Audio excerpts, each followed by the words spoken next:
Well, hello my friends, Time Architect here, and welcome to episode 10 from the Zetacraft SMP server. Yes, I see you back there. Let's go ahead and fly away from this guy right quick and take a look at that nice intro landscaping job that Ricky and I did. And I will apologize, my friends, I have been extremely under the weather lately, so unfortunately all of my recording schedule has just gone completely off. Like, I am so far behind on not only my content backup but everything else. So unfortunately today's episode is going to be very sporadic. I'm just going to try to piece together everything that I have kind of recorded in sections throughout these couple weeks that I've been sick, and so just bear with me on that. But I do hope that you guys enjoy today's episode. Be sure to give it a like, a thumbs up, and subscribe if you're new. So I guess let's just go ahead and piece together the next little section. Hey, Time. Hey, Ricky. Notice anything different here? Well, it's a lot grayer in tone. Did you mess with the color settings on the server? You know it. I decided to take all grass and make it complete stone. Ooh, retextured the grass. Smart move. Yeah. No, what I did is, I know we've got grand plans for this area, but to fit everything, we had to remove the grass blocks out. They was just a little too tall to be able to fit everything inside the bowl shape of this mountain range. So, just remove a couple hundred, maybe a couple thousand grass blocks. It's okay. No big deal. Just made our storage room floating just a little bit more. Just a little bit. But today, I believe we are going to be working on the Elder Gleam tree for our area, which is one of the key quest lines in Skyrim itself. As we all know, the Elder Gleam is where you get a source of power for the Nettlebane. Yes. As someone who has played Skyrim recently, as in like today. But yeah, I think this tree is going to be really cool, and let's get right into it. Let's do it.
That looks awesome. There's a floating tree here. So the running theme for our base this season is building floating things that don't seem to quite make sense how it's all going to tie together. But I promise the end result, it will all come together beautifully. We just got to get those certain critical elements in first before we do the rest of the terraforming. Right. But this tree looks sweet. Let's get up and close and just kind of... I'm going to go down to this lower level here. Yep, approach it like you would. I missed. Yeah, that whole floating concept. I mean, it's not completely floating. There is one stone pillar holding up this entire tree and land, so... You know, very important. Because Minecraft. But, yeah, this turned out really well. I really like how we have that same effect as you do in Skyrim, where you gotta walk underneath the roots. Go up and around. Yep, very nice winding path to this big old massive ancient tree that appears to be slumbering. Yeah, it looks a little dead at the moment. We might have to do something to be able to bring this tree back to life, because currently there are just branches and no leaves. It's definitely looking a little worse for wear. Well, that's alright. I'm sure we could figure some sort of quest that will fix that. As long as There's always a side quest, right? Well, I mean, I already have an arrow in my knee, so not too many more adventures, okay, Ricky? It's a quest, not an adventure. They're totally different. I like your thought on that. But yeah, let us know what you guys think of our Elder Gloom tree. It is still very much just the tree itself. Does not have the leaves yet.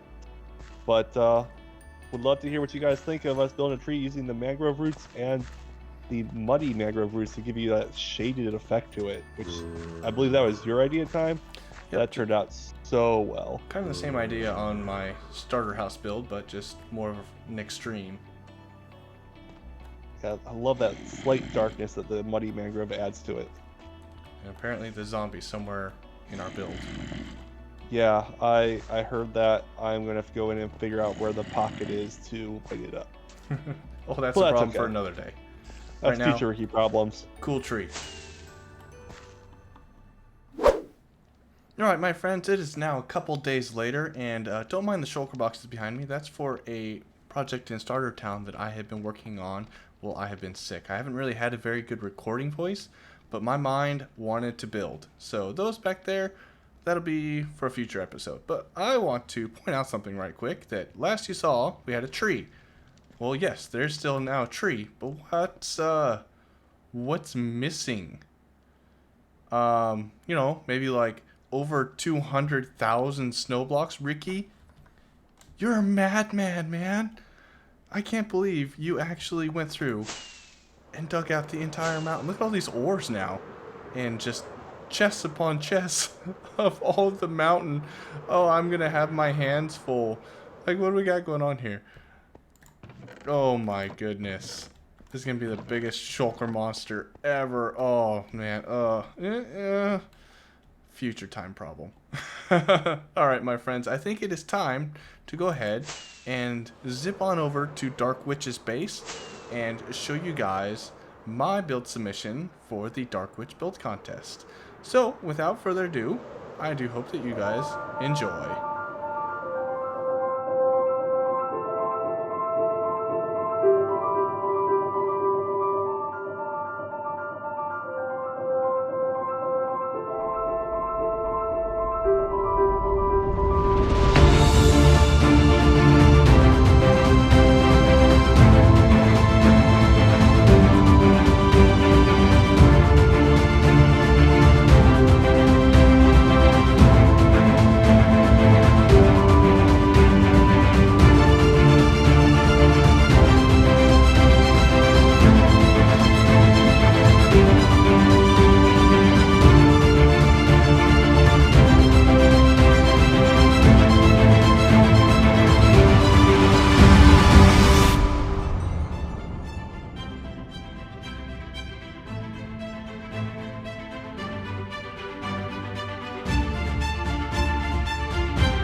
And there we have my wizard tower. Before we go in and talk about a little bit more of the details of this build, I think that we should do a nice epic cinematic fly around to check out all of these other beautiful builds by the Zeta. So I'll meet you guys back after that.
I don't know about you guys, but the Zetas are some absolutely amazing builders. Good job to everybody, and I had so much fun with this build contest. Let's take a little bit of time and kind of talk about my build, because I had a lot of fun with this. And it's kind of like a wizard tower kind of style design. Not really much on the interior, you guys know me. But one of my favorite things of this is this spiral tree. Kind of hard to see it outside of like an actual time lapse, but it's actually like a corkscrew shape, and it's leaning on like a 2-axis diagonal. You guys know I love my custom trees. Not really much else kind of to see around here. I mean, kind of black concrete and nothing in this tower like you guys probably saw. But where the real magic comes in is in this exterior right here. All of that stained glass kind of shining through. I wanted to create like a magical effect, like there's some sort of magical entity, which we'll go and check out in a second, that is holding this crumbling tower up, and it has some sort of crazy magical effect on it that keeps it from crumbling down. And I wanted to access it by this fun little cave down here. One of my favorite things to do is use this black concrete to make it look like you go deep inside the cave, give you a little bit of force perspective in there. And then inside we have this magical entity, maybe even something like the Eye of Magnus from Skyrim, kind of playing off of the theme that Ricky and I have for the season. So you have this magical entity in here that's expelling all of this magical energy, and it's causing all sorts of change in the terrain that's causing this typically dark cave to have this new type of life form growing out of it. And I carried that all the way out to where when you get to the top you can see, whoop, if I can fly, or if the game will not lag. You can see it like spewing out of the cracks in this tower. It was just a fun little effect that I wanted to bring into this. So that's really about all I have for the build contest. Like I said, I had so much fun, and although I didn't win, I still had so much fun building, representing my style, and then just getting to see what else the Zetas could do. Unfortunately, my friends, that is all that I have time for today. I have a really large project that I hinted at there in Starter Town that I really need to start gathering some resources for and get started building on that. So until next time, my friends, it's been Time Architect. I do hope that you enjoyed today's episode. Be sure to like it and subscribe if you're new, and I will see you guys in the next one. Have a good one, everyone.